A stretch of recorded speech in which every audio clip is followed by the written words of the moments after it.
Yes, it is. It is a family business. I've even been training my husband how to cook. And in 2 days, he wanted to change the name to Jerome's Kitchen. So how long have you owned Cathy's Kitchen? 6 years. I'm celebrating my 6-year anniversary, July 1st. The food is so good. I get people from all over the world to come to Cathy's Kitchen. As soon as they land at the airport, they're like, where's Cathy's Kitchen? That's how good it is. It's world famous.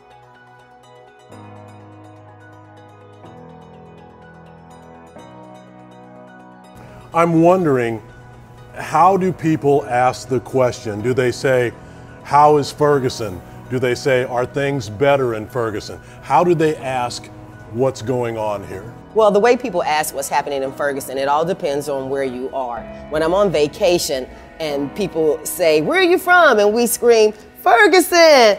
And they're like, oh my God, are things better there? No justice! No peace! No justice! No peace! Hundreds of people marched down the street in front of the Ferguson Police Department. When the unrest happened that night, when the verdict came through and they were protesting across the street, someone sent me a message on Facebook, says, Cathy, I think they're about to go for your building.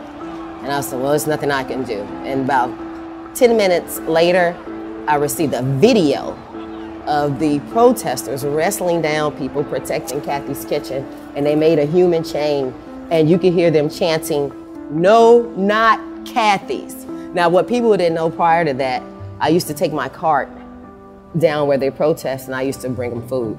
So, you know, kindness, you just don't know what's going to happen behind you, but I'm sure happy that they paid it forward to me. People were afraid to come to Ferguson. They thought it wasn't safe, you know, so we struggled. We were barely able to keep our doors open during that time, but wonderful things happened. I've met celebrities, they come, and we love celebrities. The biggest surprise I ever had would have to be Speaker of the House, Nancy Pelosi.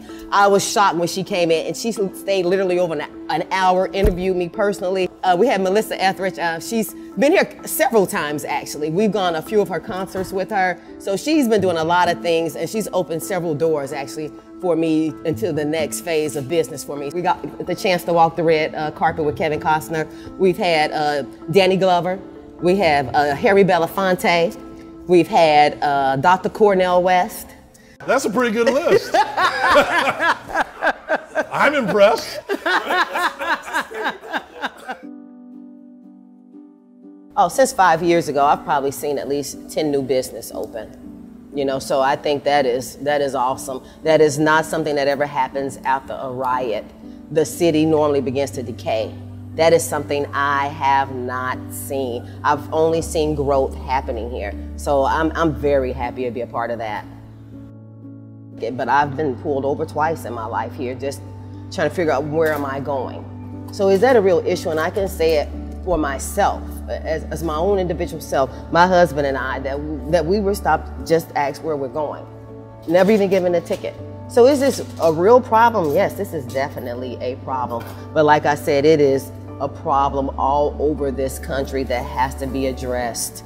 100%, it has to be dealt with. Now, this situation has opened our eyes up, and you know, and now everybody's paying attention to the authorities, and so we have to be treated fair. So I think it makes the Ferguson community rethink the way that they're doing things, to try to see the other side. So, I mean, I think it's work in progress, but I do see change happening slowly.